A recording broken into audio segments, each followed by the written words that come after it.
Acompanhe comigo a leitura dos versículos 15 ao 23. Evangelho de Mateus, no 7º capítulo, dos versículos 15 ao 23. Enquanto vocês abrem aí o texto, aproveito para agradecer aos irmãos as orações, naqueles que estavam ligando. Realmente foi uma semana de comprimidos, com antibiótico, corticoide, corta nariz, corta boca. Ainda tem que tomar até sexta-feira, muita coisa pela frente. Mas agradeço aos irmãos as orações, o cuidado, o carinho. Que Deus nos abençoe. Acompanhe comigo então a leitura. Acautelai-vos dos falsos profetas, que se vos apresentam disfarçados em ovelhas, mas por dentro são lobos roubadores. Pelos seus frutos os conhecereis. Colhem-se porventura uvas dos espinheiros ou figos dos abrolhos? Assim toda árvore boa produz bons frutos, porém árvore má produz frutos maus. Não pode árvore boa produzir frutos maus, nem árvore má produzir frutos bons.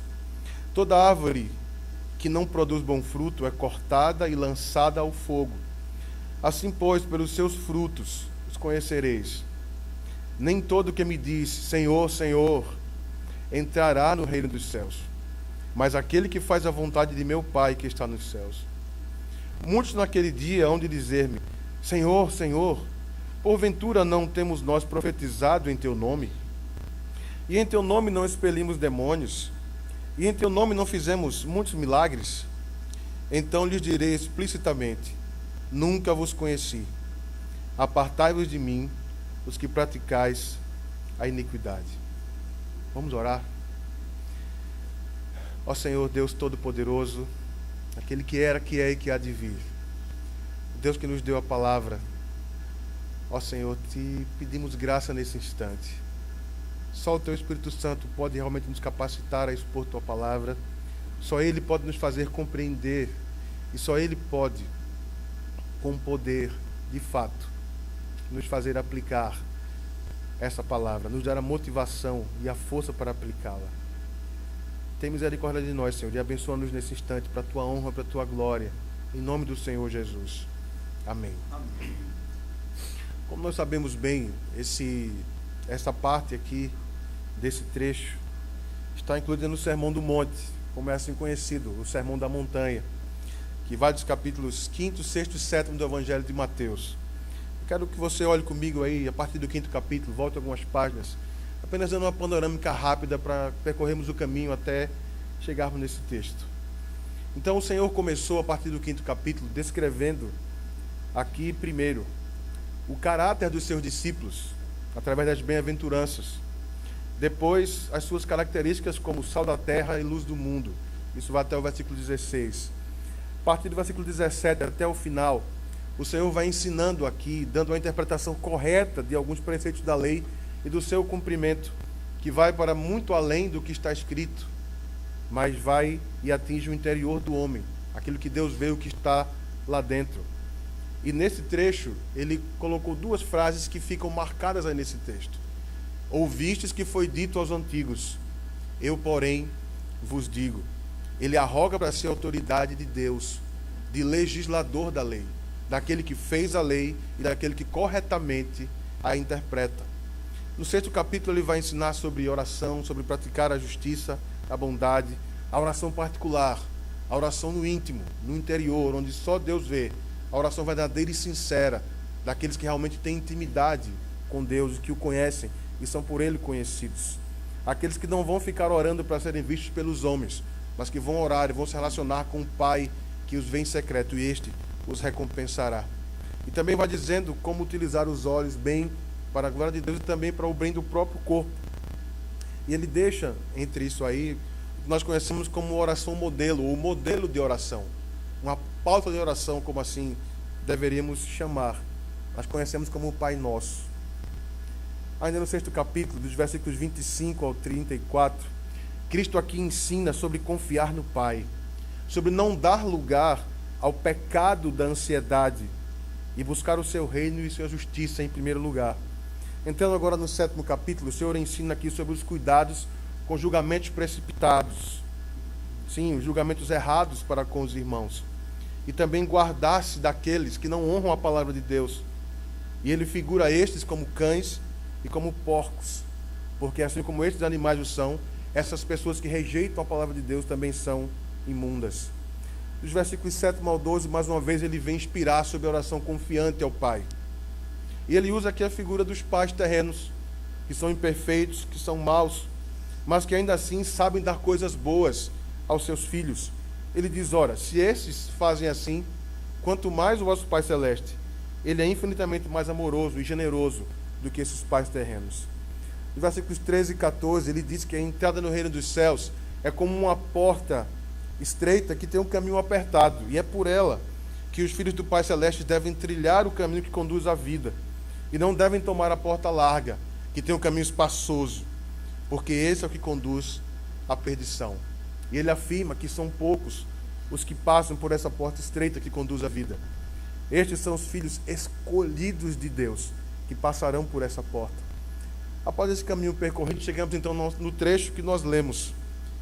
Esse trecho faz parte do que o Senhor Jesus Cristo desenvolve em relação aos versículos 13 e 14. A questão de passar pela porta estreita e trilhar o caminho apertado. Essas advertências aqui que começam com um mandamento, acautelai-vos dos falsos profetas, fazem parte do que os filhos de Deus que entram pela porta estreita e trilham um caminho apertado encontrarão em sua jornada. Tribulações, testes pelos quais passarão. Então, pregando e ensinando o Evangelho, o próprio Senhor Jesus deixa claro que sua mensagem não deve ser apenas entendida. Ah, eu entendi, é isso, que bom, que maravilha. Também não deve ser apenas admirada. Que poderosa, que maravilha, que coisa linda. Mas, acima de tudo, ela deve ser colocada em prática. E ele deixa isso muito claro quando termina esse Sermão do Monte. Vai dos versículos 24 até o 29. Quando ele coloca os dois construtores, o sábio e o insensato. Aquele que ouve e pratica estas palavras, esse será sábio, vai construir a casa da rocha. Está construindo a casa da rocha. Aquele, porém, que ouviu e não as cumpriu, está construindo a casa na areia. Eu quero ver com vocês, então, nesta manhã, o tema para expor o texto. Cuidado com os falsos profetas. Cuidado com os falsos profetas. Em primeiro lugar, fiquem longe da influência deles. Acautelai-vos. Fiquem longe da influência deles. Acautelai-vos. Veja aqui o versículo 15. Acautelai-vos dos falsos profetas, que se vos apresentam disfarçados em ovelhas, mas por dentro são lobos roubadores. Aqui o Senhor está dizendo o seguinte, muito simples e muito claro. Mantenham a mente de vocês, os ouvidos de vocês, fora do alcance desses falsos profetas, daqueles que não estão autorizados por Deus para falarem da parte dele, ainda que pareçam falar da parte dele, ainda que demonstrem ser aquilo que de fato não são. No Antigo Testamento, o Senhor deixou princípios que nos ajudam a discernir isso. Como, por exemplo, no livro de Deuteronômio, no capítulo 18, dos versículos 18 ao 22, o Senhor está ali diante do povo com Moisés, dizendo, olha, vocês vão reconhecer o profeta que eu realmente enviei quando ele falar e aquilo realmente se cumprir. Se assim for, então esse é o profeta que eu enviei. Mas aquele que se arrogar profeta, disser o que eu não mandei dizer, esse vai pagar com a própria vida. Em Jeremias, capítulo 23, versículos 15 a 32, é um texto que também vale a pena você ler depois. O Senhor vai alertando o seu povo contra profetas, contra falsos profetas, que diziam, olha, haverá paz, quando não haveria paz. O Senhor diz, eles curam superficialmente as feridas do meu povo. Eles estão dizendo o que eu não mandei dizer. Estão contando sonhos e visões como se fossem minhas palavras, quando na verdade não eram. É necessário conhecer bem o que a palavra de Deus diz sobre os verdadeiros profetas, para que então possa se prevenir contra os falsos profetas. Certa vez, numa entrevista, vários anos atrás, perguntaram a um especialista em economia, que também trabalhou na área de ministério, trabalhou também com na Casa da Moeda e perguntaram a ele o seguinte: como saber então discernir entre uma cédula falsa e uma verdadeira? Você sabe fazer bem isso? Ele disse: sei muito bem. E ele perguntou: então você conhece muito bem a falsa, né? Ele disse: não, eu conheço muito bem a verdadeira. Todos os dias eu estou com ela, eu vou, vejo as marcas d'água, vejo os detalhes, e assim que vem uma falsa à minha mão, fica fácil descobrir que ela é falsa, porque eu estou sempre em contato com a verdadeira. É assim que eu sei que uma nota é verdadeira ou falsa. Não é porque eu vou conhecer bem a falsa, eu preciso conhecer bem a verdadeira para saber quando vier à minha frente, quando eu pegar numa falsa. Os falsos profetas geralmente falam aquilo que o povo quer ouvir. Eles são sorrateiros, eles calculam as palavras, sabem como agradar e se infiltrar no rebanho. Quando é necessário, eles falam com eloquência, com vibração, sabem manipular as pessoas para conseguirem atingir os seus propósitos egoístas. Eles até choram, fazem cenas e etc. Como sempre, o mestre usa aqui figuras para ilustrar o seu ensino.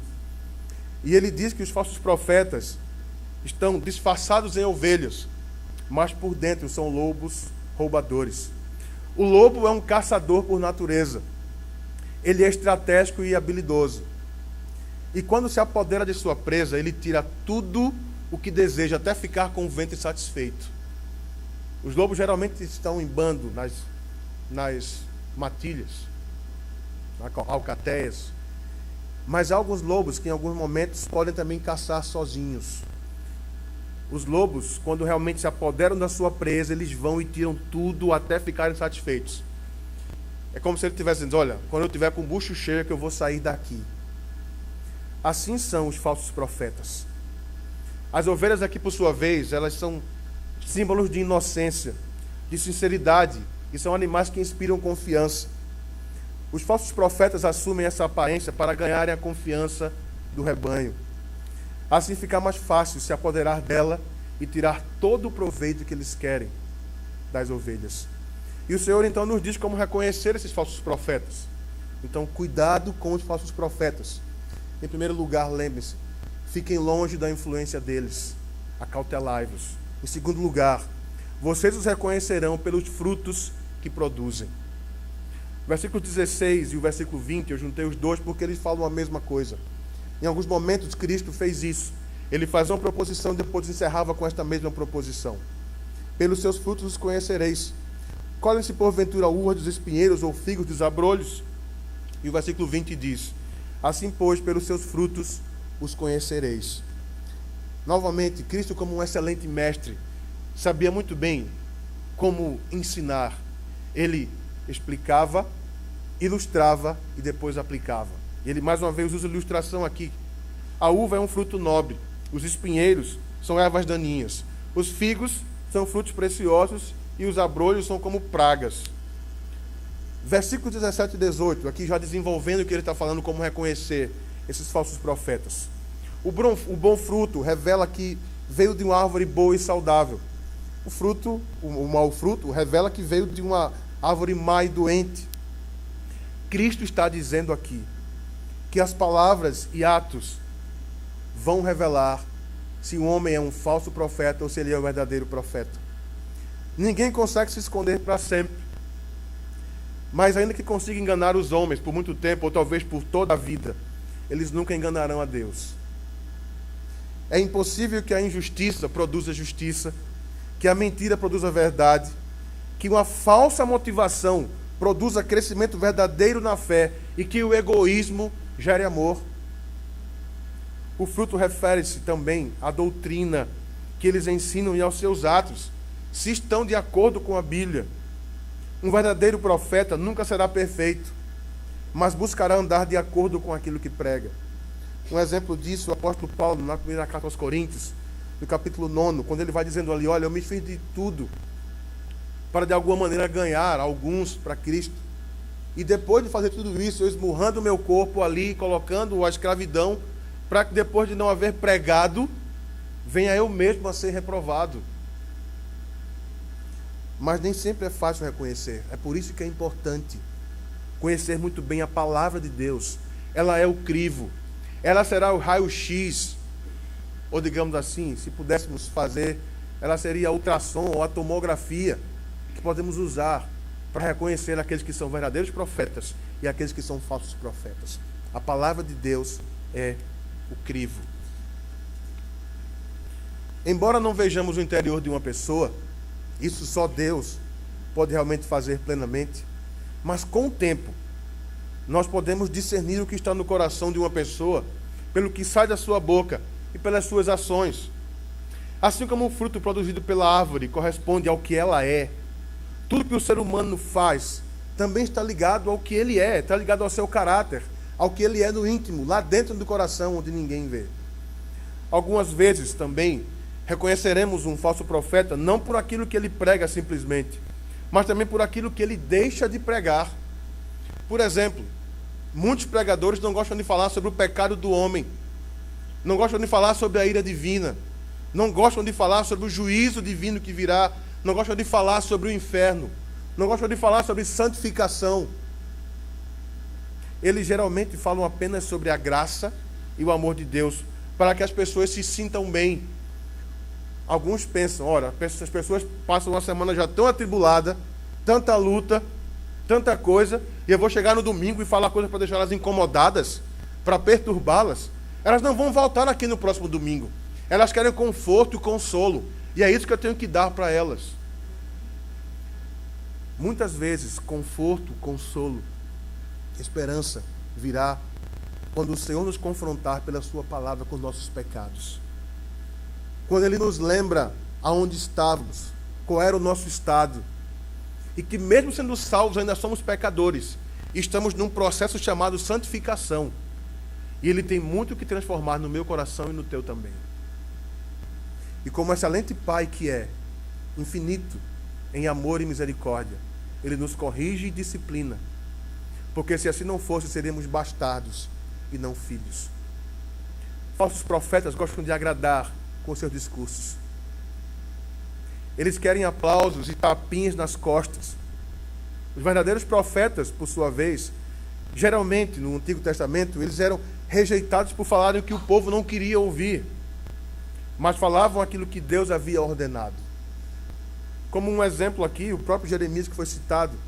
Jeremias passou décadas pregando e ninguém o ouviu.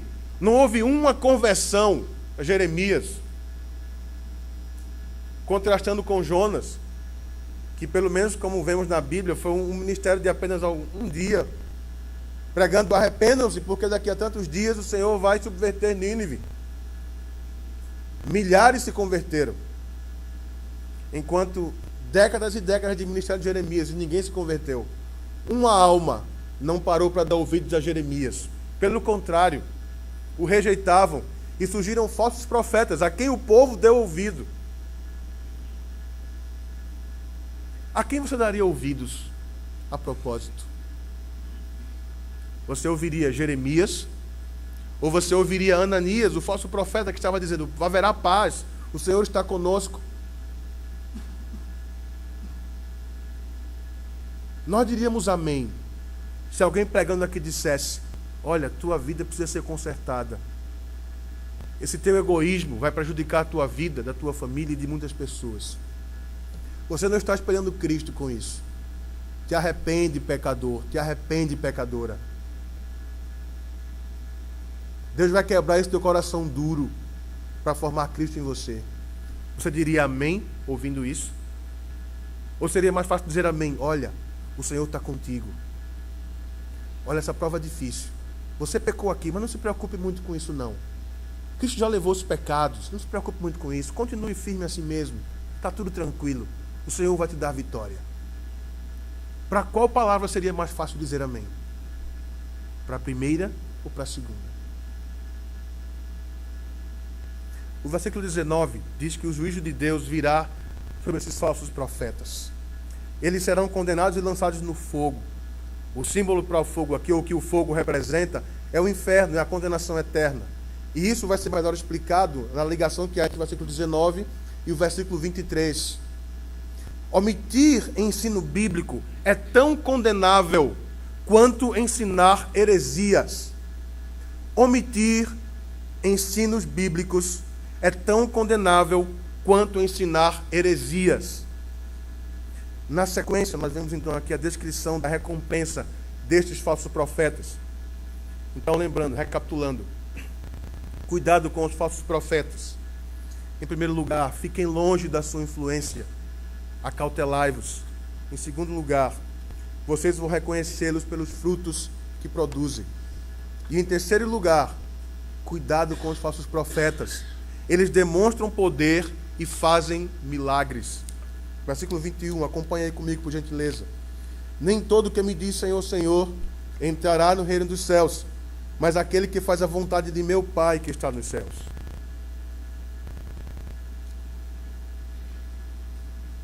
Muito embora a entrada no reino dos céus não seja por obras humanas, e sim pela obra de Cristo, se esforçar em fazer a vontade de Deus no poder do Espírito Santo é uma das marcas daqueles que foram salvos de fato e de verdade por Ele.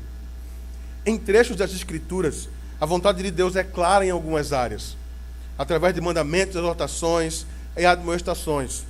No Antigo Testamento, por exemplo, consiste em obedecer os mandamentos e viver uma vida reta e íntegra diante de Deus. Poderíamos citar muitos textos aqui, mas eu quero citar apenas um. O profeta Miqueias, no 6º capítulo, dos versículos 6 ao 8, resumindo aqui para nós, é como se ele estivesse orando ali, dizendo: olha, como eu vou me apresentar diante do Senhor? Com novilhos, com carneiros, novilho de um ano, vou dar o meu primogênito pelo meu pecado e pela minha iniquidade. Mas ele diz: ele te declarou, ó homem, e você sabe o que é que o Senhor requer de você, que você ame a justiça e a misericórdia e ande humildemente com o teu Deus. No Novo Testamento, consiste em ouvir as palavras de Cristo e praticá-las. Nas epístolas, os apóstolos, eles desenvolveram o ensino de Cristo, lembraram aquilo que ele ensinou, e o Espírito Santo, o Espírito de Cristo, os revelou aquilo que deveria ser revelado para as igrejas também chegando até nós hoje. O contraste, eu lembro aqui no próprio 5º capítulo do Evangelho de Mateus, do Sermão do Monte. Ouvistes que foi dito aos antigos, eu, porém, vos digo.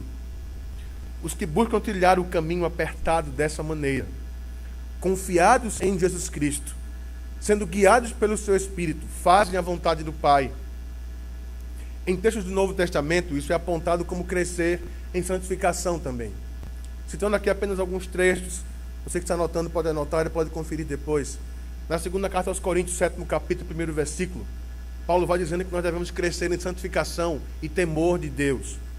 Depois, o mesmo Paulo, na primeira carta aos Tessalonicenses, no 4º capítulo, versículos 1 ao 3, ele vai falando ali: olha, lembramos e ensinamos a vocês aquilo que Cristo nos deu, pois esta é a vontade de Deus, a vossa santificação, que vos abstenhais da prostituição. Cada um sabe possuir o seu próprio corpo em honra e santificação diante de Deus. E na carta aos Hebreus, capítulo 12 e versículo 14, segui a paz com todos e a santificação, sem a qual ninguém verá o Senhor. Versículo 22, muitos naquele dia hão de dizer-me: Senhor, Senhor, porventura não temos nós profetizado em teu nome, e em teu nome não expelimos demônios, em teu nome não fizemos muitos milagres?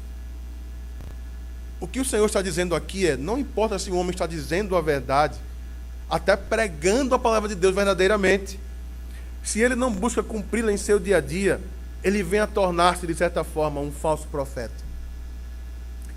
Todos aqueles que o seguem em seus atos, que estão em total desarmonia com a Bíblia, farão parte dos que ouvirão estas palavras diante do Senhor. Porque aqueles que são de Deus, ouvem a palavra de Deus. Aqueles que seguem falsos profetas, por não reconhecerem a palavra de Deus, provavelmente terão o mesmo destino deles. Mas eles vão reivindicar essas coisas que fizeram no dia do Senhor. O termo naquele dia refere-se aqui ao dia do juízo final, quando todos serão julgados diante de Deus por suas obras.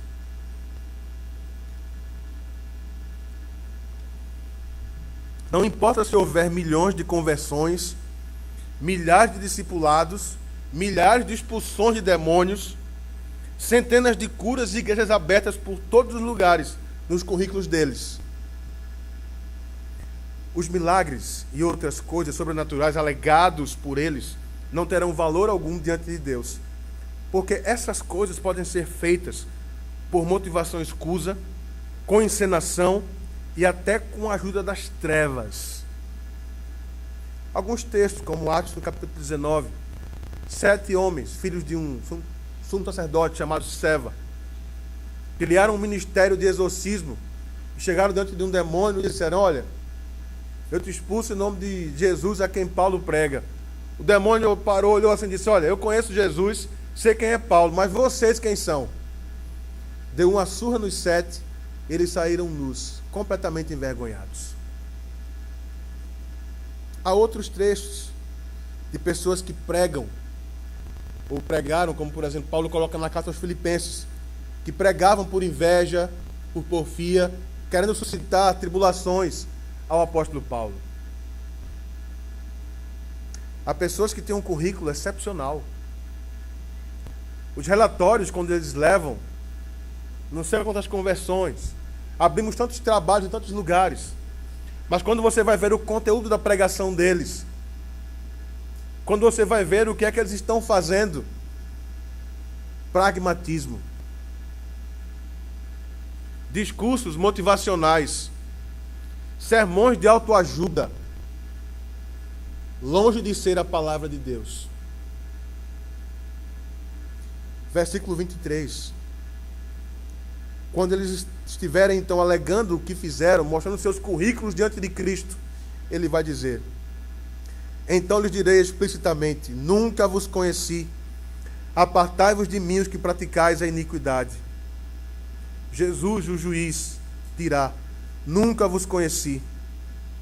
Com a autoridade de quem tem pleno conhecimento do coração dos homens, que conhece todas as suas intenções, as intenções dos falsos profetas, no dia do juízo, dirá que nunca tiveram nenhuma comunhão com ele e irá condená-los.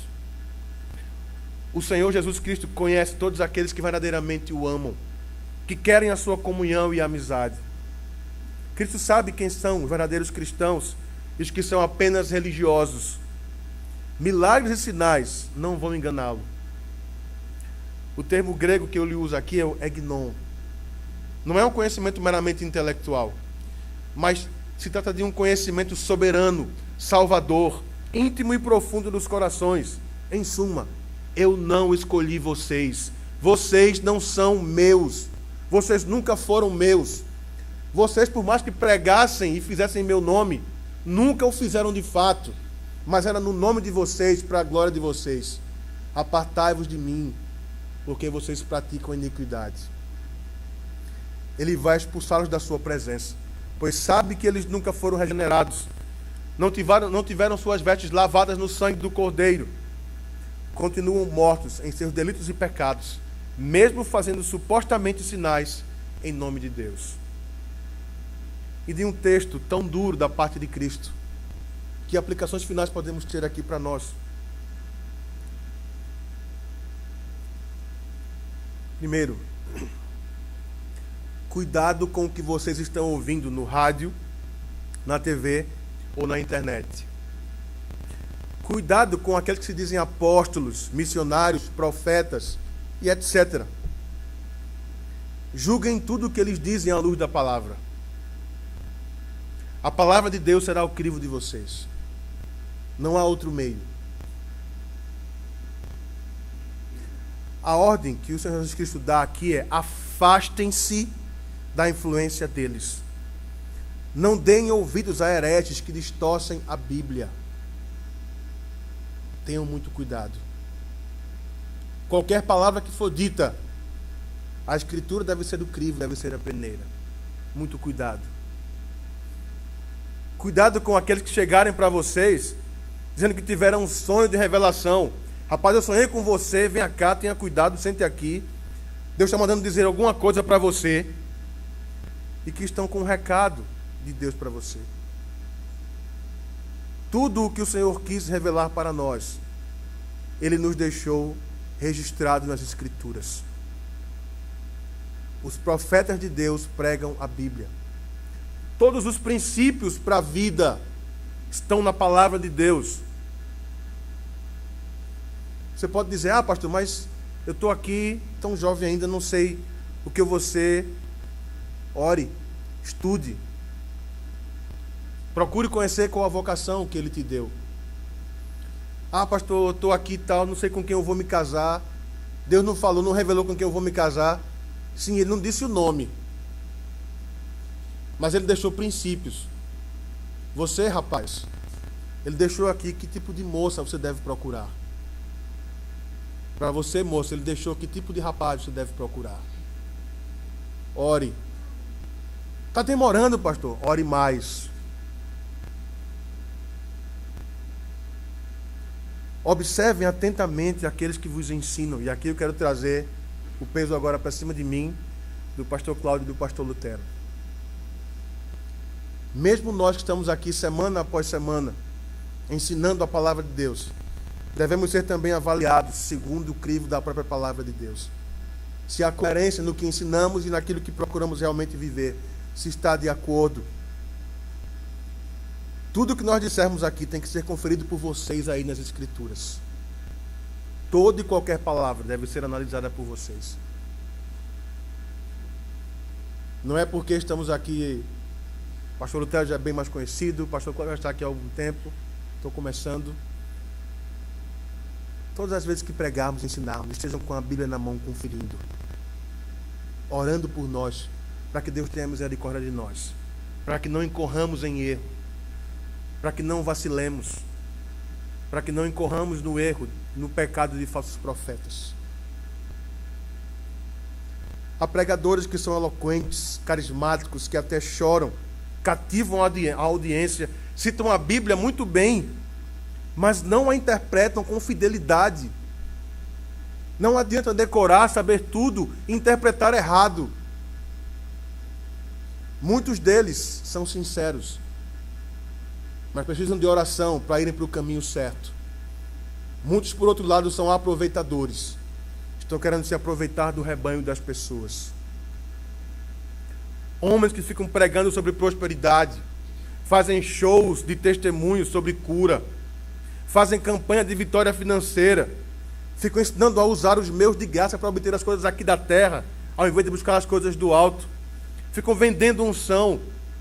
Esses são falsos profetas. Não deem ouvidos a eles. Fujam da sua influência. Essa é a ordem de Cristo. Não importa se eles têm um ministério supostamente bem sucedido. Números não são sinais da bênção de Deus. Quantidade não é sinal da bênção de Deus. O Senhor requer a obediência, fazer a sua vontade. Exercer o ministério em obediência e fidelidade é o que se requer do despenseiro de Deus. Ser encontrado fiel não quer dizer que teremos muitas conversões, aberturas de trabalhos, testemunhos de curas e milagres. E eu quero falar uma coisa aqui que é muito forte, mas precisamos dizer. Preste atenção nisso. Não é porque somos presbiterianos, batistas, assembleanos, congregacionais, metodistas, de comunidade tal e etc., que somos autorizados por Deus. Não é por isso. Há pregadores e pastores presbiterianos que vão para o inferno. Vocês sabiam disso? Tinham consciência disso? Há pregadores e pastores de igrejas históricas que vão para o inferno, porque nunca foram salvos de fato. Estão enganados e enganando a muitos. Porque a salvação é pela graça, não por obras ou através de igreja histórica. Avaliemos-nos para saber se realmente estamos na fé. Queridos, o dia está próximo. O dia se aproxima. O dia se aproxima. Você está pronto? Você está pronta? A quem você tem dado ouvidos? A palavra de Deus e aqueles que pregam a palavra de Deus? Ou aqueles que falam aquilo que você gosta de ouvir e quer ouvir? O dia está próximo, se prepare. Concluindo, a porta estreita de caminho apertado tem muitas provas e tribulações. Um dos testes é saber discernir quem são os verdadeiros profetas e os falsos profetas. O nosso termômetro é a palavra de Deus. Com ela podemos desmascarar os falsos profetas e então nos apegar àqueles que buscam pregar e viver fielmente a palavra do nosso Deus. Homens que buscam nos preparar para nos apresentar no dia do Senhor exultando e não gemendo, sem nenhum temor, mas antes com toda expectativa e alegria, pastoreando a igreja de Cristo para a sua glória. Louvado seja Deus, que nos dá pastores segundo o seu coração, nos preparando para o grande dia da sua volta. Maranata. Amém.